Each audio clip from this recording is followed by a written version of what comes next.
جی چلیں جی، قادری صاحب کے تینوں حوالے جو ہیں وہ اب اللہ کے حوالے ہو چکے ہیں۔ ایک علامہ حلی کا حوالہ پہلا، وہ بھی پروگرام کی طرح جو ہے وہ ہو چکا ہے، جیسے وہ آج کل چل رہا ہے نا پروگرام، تو ہو گیا۔ تو اردبیلی صاحب کا بھی حوالہ جو ہے وہ گیا، اور مامدانی صاحب کا حوالہ بھی جو ہے وہ بڑھ گیا ہے تقریباً۔ اب چلتے ہیں اگلے کلپ کی طرف، کلپ بعدی۔ اس کے بعد ایک اور بہت بڑے عالم شیعہ مجتہد اور ان کی علم حدیث اور علم الرجال کے ماہر شیخ المفید، وہ اپنی کتاب تصحیح و اعتقاد الامامیہ، تصحیح و اعتقاد الامامیہ، اس کے صفحہ 149 اور 150 پر لکھتے ہیں اگلا حوالہ، کہتے ہیں ھذا الکتاب غیر موثوق بہ، یہ کتاب کلیتاً غیر ثقہ ہے، ناقابل اعتبار، ناقابل اعتماد ہے۔ اور آگے وہ لکھتے ہیں کہ جو دیندار لوگ ہیں انہیں چاہیے کہ اس کتاب سے بھی اور اس کتاب کے اندر جو کچھ مروی ہے اس سے اجتناب کریں، بچیں۔ چلیں جی، اگلا حوالہ قادری صاحب نے دیا ہے شیخ مفید کی تصحیح الاعتقادات سے۔ دیکھتے ہیں اس حوالے کی کیا حقیقت ہے، وقت تھوڑا کم ہے، جلدی جلدی جو ہے وہ اب ان کے حوالے کی جانب چلتے ہیں۔ چونکہ وہ وقت کی کمی کی وجہ سے ہم جو اپنے تعلیقیں لگانا چاہتے تھے وہ تو نہیں لگائیں گے، تو اب ہم جاتے ہیں کہ جو علامہ طاہر القادری صاحب نے یہ جو حوالہ بیان کیا ہے، اس حوالے کی کیا حقیقت ہے۔ سب سے پہلی بات تو یہ ہے کہ علی فرض ثبوت، اگر ہم مان لیں کہ علامہ شیخ مفید رحمۃ اللہ علیہ انہوں نے یہ بات کی ہے کہ اس کتاب میں جو ہے وہ تدلیس ہوئی ہیں یا اس میں تخلیط ہوئی ہیں، تو ہمیں یہ بات تو شیخ مفید رحمۃ اللہ علیہ نے بیان کی کہ یہ کتاب بھی ٹھیک ہے، چونکہ کتاب کو موضوع نہیں کہا ہے شیخ مفید نے، اور سلیم کو بھی موضوع نہیں کہا ہے، بلکہ انہی عبادت سے پہلے کہا ہے والمعنی فیہ صحیح، یہ جو روایات ہیں سلیم بن قیس کی وہ صحیح ہے، یہ شیخ مفید نے کہا ہے۔ یعنی آپ ابھی تک جو مقدمہ باندھ کے آئے ہیں اس پہ شیخ مفید نے پانی پھیر دیا ہے۔ ان کے نزدیک نہ تو کتاب موضوع ہے، منگھڑت ہیں، نہ ہی سلیم بن قیس ہلالی موضوع ضعیف راوی ہیں یا جس کے وجود میں شک کیا جاتا ہے، نہ ہی ابان بن ابی عیاش ضعیف ہیں۔ اگر ضعیف ہوتے تو وہ نقل کرتے۔ ہاں، وہ کیا کہتے ہیں؟ وہ کہتے ہیں کہ اس میں تخلیط ہوئی ہے اور اس میں تدلیس ہوئی ہے، اور کیا کریں؟ علماء کی طرف رجوع کریں۔ سب سے پہلی بات تو یہ ہے کہ ہم شیخ مفید کی بات مان لیتے ہیں کہ اس میں تخلیط ہوئی ہے اور تدلیس ہوئی ہے۔ اگر ہم مان لیں تب بھی یہ ماننا ہمارا بغیر دلیل کے ہوگا، چونکہ شیخ مفید نے اس کے اوپر کوئی دلیل نہیں دی ہے۔ شیخ مفید اگر وہاں دلیل دیتے، یعنی ہم ابھی بھی شیخ مفید رحمۃ اللہ علیہ ابھی بھی ہوتے تو ہم کہتے ہیں ہمارے شیخ آپ کے اوپر اللہ رحم کریں، آپ نے یہاں پہ دلیل نہیں دی ہے، وہ دلیل آپ دے دیتا کہ ہمیں معلوم ہو جائے کہ اس کتاب میں کیا تدلیس ہوئی ہے۔ تو شیخ مفید نے تو وہ نہیں لکھی ہے۔ شیخ مفید نے علی فرض ثبوت، ابھی میں بیان کروں گا کہ شیخ مفید کی عبارت نہیں ہے یہ، علی فرض ثبوت کہ شیخ مفید نے اگر یہ کہا ہے تو شیخ مفید نے کوئی دلیل نہیں دی ہے۔ دلیل نہیں دی ہو تو بغیر دلیل کی بات تو ہم کسی کی بھی تسلیم نہیں کر سکتے، ایک مبہم جا رہا ہے۔ جی، ایک مبہم سی بات ہے۔ ایک بات جو بغیر دلیل کی ہو اگر کوئی عالم کرے تو وہ اس عالم کے لیے حجت ہے، میرے لیے حجت نہیں ہو سکتی، کسی دوسرے شیعہ کے لیے حجت نہیں ہو سکتی۔ ہاں، کسی سنی کا جو ہے وہ مکالمہ شیخ مفید سے ہو جائے، وہ شیخ مفید کو کہہ سکتے ہیں کہ آپ کی کتاب میں تخلیط ہے، تدلیس ہے، اس کتاب کو یعنی سلیم بن قیس کی کتاب کو ہم نہیں مانتے۔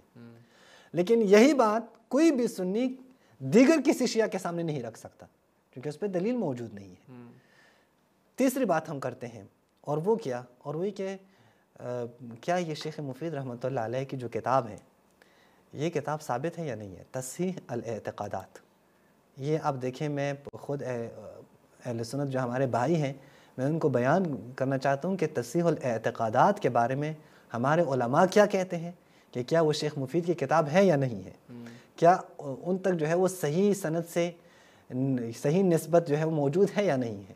قبل اسے کہ میں حوالہ دکھاؤں، میں یہ بات ضروری کرنا چاہتا ہوں کہ شیخ مفید کے جو تراجم لکھے گئے ہیں، کہ ہمارے علماء نے جو ان کے کتابیں گنی ہیں، ان کتابوں میں تصحیح الاعتقادات نامی کتاب ہے ہی نہیں۔ آپ لے آئیں، اگر کسی نے، علامہ طوسی رحمۃ اللہ علیہ، شیخ طوسی شیخ الطائفہ ہیں، انہوں نے اگر لکھی ہو تو سامنے لائیں۔ اسی طرح علامہ نجاشی رحمۃ اللہ علیہ، انہوں نے اگر کی ہے اور لکھا ہے کہ ان کی کتابوں کی فہرست میں ایک کتاب کیا ہے؟ ایک تصحیح الاعتقادات ہے، تو آپ لے آئیں، ہم مان لیں گے۔ ہمارے علماء نے ان کی کتب جہاں پہ بیان کی ہیں اس کتاب کا نام ہی نہیں لیا ہے۔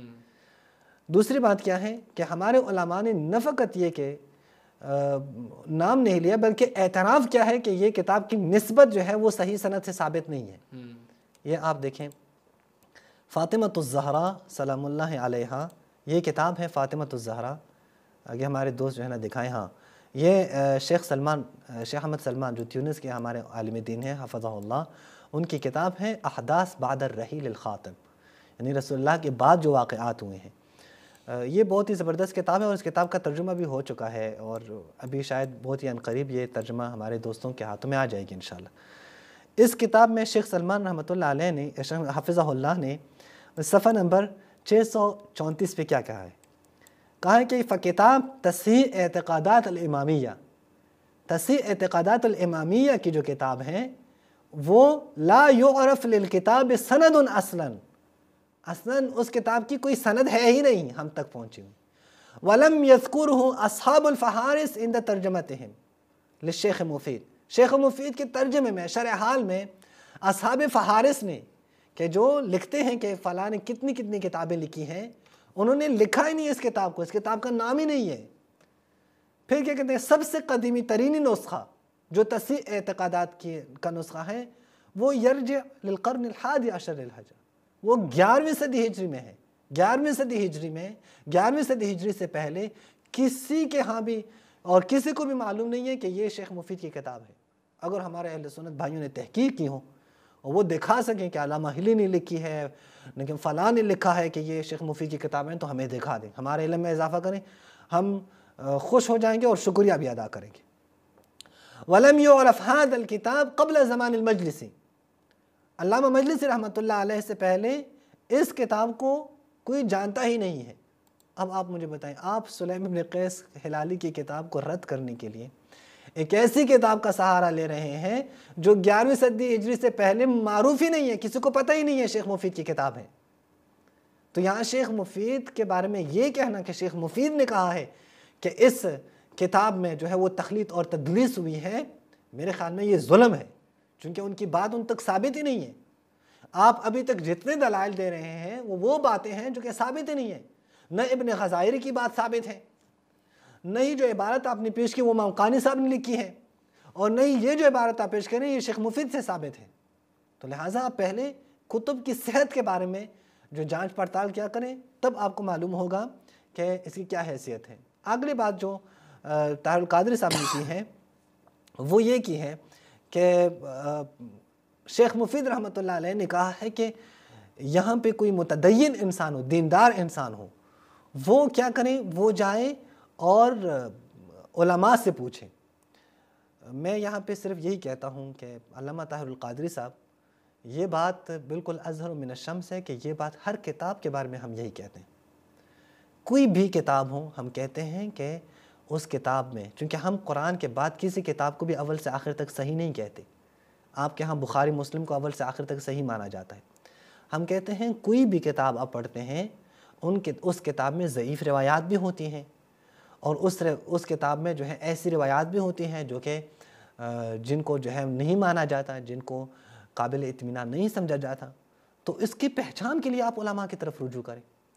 بلکہ یہ باتیں تو آپ کے بخاری اور مسلم میں بھی موجود ہیں، بخاری اور مسلم کی کچھ روایات کے بارے میں، کچھ عبارتوں کے بارے میں کلام موجود ہیں، تو کیا پوری کی پوری بخاری اٹھا کر سیٹ پہ پھینکیں؟ نہیں، اگر ایسی کوئی عبارت، کوئی ایک آپ کہیں کہ لائن یا کوئی ایسی کوئی عبارت موجود ہو سلیم بن قیس کی کتاب میں، تو اس کا کبھی بھی مطلب یہ نہیں ہے کہ سلیم بن قیس کی کتاب ہی ٹھیک نہیں ہے۔ مثلا میں اپنے دوستوں کو بتانا چاہتا ہوں، دکھانا چاہتا ہوں کہ یہ آپ دیکھیں خود بخاری مسلم کے بارے میں، یہاں البانی صاحب کی کتاب ہے مختصر صحیح الامام البخاری، یہ آپ دکھا دیں، مختصر صحیح الامام البخاری۔ دراصل یہاں پہ جو شہباز بھائی علامہ البانی صاحب جو تھے وہ اصل میں صحیح بخاری کے اوپر تحکیم لگانا چاہتے تھے، لیکن وہ ڈرتے تھے لوگوں سے، چونکہ صحیح بخاری کے مقابلے میں آنا کوئی مذاق نہیں ہے، وہ ایک بت بن چکی ہیں اور ان کو کوئی آسانی سے کوئی نقد نہیں کر سکتا۔ انہوں نے پھر لکھا مختصر صحیح البخاری۔ مختصر صحیح بخاری کے جلد رابع میں، اور اس کے صفحہ نمبر آپ یہ دیکھ سکتے ہیں، باب 37 ہے اور اس کا صفحہ بنتا ہے 356 پہ۔ یہ ایک روایت نقل کرتے ہیں، اس روایت کے بارے میں کیا کہتے ہیں؟ کہتے ہیں اس روایت میں، صحیح بخاری کی روایت ہے، صحیح بخاری کی روایت میں علامہ البانی صاحب ابھی کیا کہتے ہیں؟ اس روایت میں یہ جو الفاظ ہے قبل ان یوحى الیہ وہو نائم، اور یہ الفاظ الجبار رب العزت فتدلی واستيقظ وهو في المسجد الحرام، یہ سارے کے سارے الفاظ، یہ تینوں کی تینوں جملے، کل ذالک مما عدہ العلماء من اغلاط شریک بن عبداللہ، یہ علماء نے کہا ہے کہ یہ حدیث کا حصہ ہے نہیں، یہ شریک بن عبداللہ کے اغلاط ہیں، ان کی غلطیاں ہیں جو کہ صحیح بخاری میں موجود ہیں۔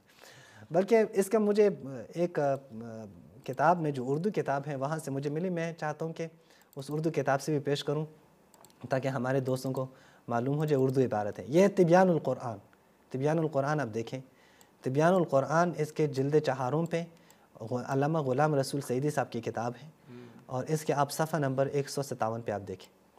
یہ امام مسلم کی ایک حدیث بیان کرتے ہیں جہاں پہ ہے کہ ابو ہریرہ نے، جناب ابو ہریرہ سے نقل ہے کہ آسمان اور زمین کو اللہ نے 7 دنوں میں پیدا کیے ہیں یا 8 دنوں میں بنائی ہے، وہ پوری عبارت یہاں موجود ہے جو کہ قرآن کے صریح خلاف ہے۔ اس کے اوپر ابھی کیا کہتے ہیں؟ یہ کہتے ہیں اس کے اوپر یہ جو عبارت ہے اس میں ہے کہ خلاصہ یہ ہے کہ صحیح مسلم کی اس حدیث میں صرف زمین کی پیدائش 7 دنوں میں ذکر کی گئی ہے، جبکہ قرآن مجید کی متعدد آیات میں یہ تصریح ہے کہ تمام زمینوں اور آسمانوں کی پیدائش 6 دنوں میں کی گئی ہے۔ اس لیے یہ حدیث صریح قرآن کے خلاف ہونے کی وجہ سے غیر معتبر ہے، صحیح مسلم کی روایت ہے۔ حافظ ابن کثیر نے لکھا ہے کہ امام بخاری اور دیگر حفاظ حدیث نے اس حدیث پر تنقید کی ہے کہ ابو ہریرہ نے اس کو کعب احبار جو پہلے یہودی تھا اس سے سنی ہے یہ حدیث، یعنی یہ اسرائیلیات میں سے ہے، یہ رسول کی حدیث نہیں ہے۔ پھر پورا یہ لے کے آئے ہیں کہ فلاں فلاں نے اس کے اوپر رد کیا ہے۔ پس واضح ہوا میرے بھائیوں کہ یہ جو ایسی عبارات کہ جو قابل گرفت ہوں، جہاں پہ یہ شائبہ ہوں کہ یہ مثلا تقلید ہے، تدلیس ہے، اور اس کے جو ہے وہ صحت یا ضعف ہونے میں علماء کی طرف رجوع کرنا چاہیے۔ یہ بخاری مسلم کے بارے میں بھی یہی ہے، نہ فقط یہ کہ سلیم ابن قیس ہلالی کے بارے میں، یہ کافی کے بارے میں بھی یہی ہے۔ آپ کافی جب پڑھنا چاہیں اور آپ کو معلوم نہ ہو، آپ ایک عام شخص ہیں کہ کون سی حدیث صحیح ہے، کون صحیح نہیں ہے، کون سی معتبر ہے، کون سی معتبر نہیں ہے، آپ علماء کی طرف رجوع کریں، اور بخاری مسلم کے بارے میں بھی آپ یہ علماء کی طرف رجوع کریں۔ تو اس سے تو کتاب کو آپ مشکوک نہیں بنا سکتے۔ آپ اس بات کو کیسے اٹھا کر، آپ اگر شیخ مفید نے یہ بات کی بھی ہے تو اس کو آپ کیسے جو ہے وہ اٹھا کر کہتے ہیں کہ شیخ مفید نے اس کتاب کے بارے میں جو ہے وہ تردد کا اظہار کیا ہے۔ میں یہاں پہ اینڈ پر بہت اختصار کے ساتھ کچھ حوالے پیش کرتا ہوں چونکہ ہمارا ٹائم بھی بہت کم رہ گیا ہے۔ شیخ مفید خود حضرت زہرا کی شہادت کے قائل ہیں، یہ ان کی کتاب ہے کتاب المزار۔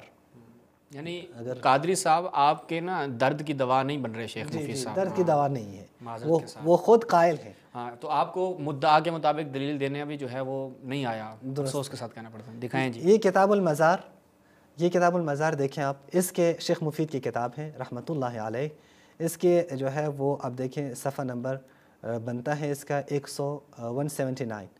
یہاں پہ یہ زیارت نقل کر چکے ہیں، یعنی حضرت زہرا سلام اللہ علیہ کی زیارت ہے کہ آپ نے ان کی زیارت کیسے کرنی ہے۔ السلام علیک یا رسول اللہ صلی اللہ علیہ وآلہ، السلام علی ابنتک الصدیقۃ الطاہرہ، السلام علیک یا فاطمہ بنت رسول اللہ صلی اللہ علیہ وآلہ، یا سیدۃ نساء العالمین، ایتھا البتول الشہیدۃ الطاہرہ۔ شہیدۃ الطاہرہ، شہیدہ ہے۔ آپ نے جب حضرت زہرا کو مخاطب کرنا ہے تو آپ نے یہ کہنا ہے کہ اے شہید کی گئی بی بی، اے جن کو شہید کیا گیا ہے۔ یہ کون نقل کرتا ہے؟ اس روایت کو نقل کرتے ہیں خود شیخ مفید رحمۃ اللہ علیہ، یا ان کی ایک اور کتاب کتاب الاختصاص، اگرچہ اس کتاب کے بارے میں بحث موجود ہے کہ ان کی ہے یا نہیں، لیکن ہمارے بہت سے علماء نے کہا ہے کہ یہ ان کی کتاب ہے۔ یہ الاختصاص میں آپ دیکھیں، یہاں پہ یہ روایت نقل کرتے ہیں فلقیہ عمر، یعنی حضرت زہرا سلام اللہ علیہ کا جو ہے وہ سامنا جناب عمر سے ہوا، اور جناب عمر نے کہا اے رسول کی بیٹی ما ھذا الکتاب الذی معک، یہ سند جو تمہارے ہاتھ میں ہے یہ کیا ہے؟ اور رسول بی بی نے کہا کہ یہ سند مجھے ابو بکر نے دی ہے، جناب ابو بکر نے برد فدق، اور فدق کو واپس کی ہے مجھے۔ جناب عمر نے کہا کہ مجھے دکھا دیں۔ حضرت زہرا نے اس کا انکار کیا کہ یہ سند میں تجھے نہیں دوں گی۔ فرفسھا برجلہ، تو حضرت زہرا کو انہوں نے اپنی لات سے مارا۔ وکانت حاملہ بابن اسمہ المحسن، اور حضرت فاطمۃ الزہرا ان کے شکم مبارک میں حضرت محسن بھی تھے۔ فاسقطت المحسن من بطنہا، یہی کام جناب عمر کا یہی کام حضرت محسن کی شہادت کا سبب بنا۔ ثم لطمہ، پھر ان کو پھر ظلم و ستم کا نشانہ بنایا۔ یہ دیکھیں یہ باتیں لے کے آ رہے ہیں کون؟ شیخ مفید رحمۃ اللہ علیہ، اور اپنی کتابوں میں نقل کر رہے ہیں۔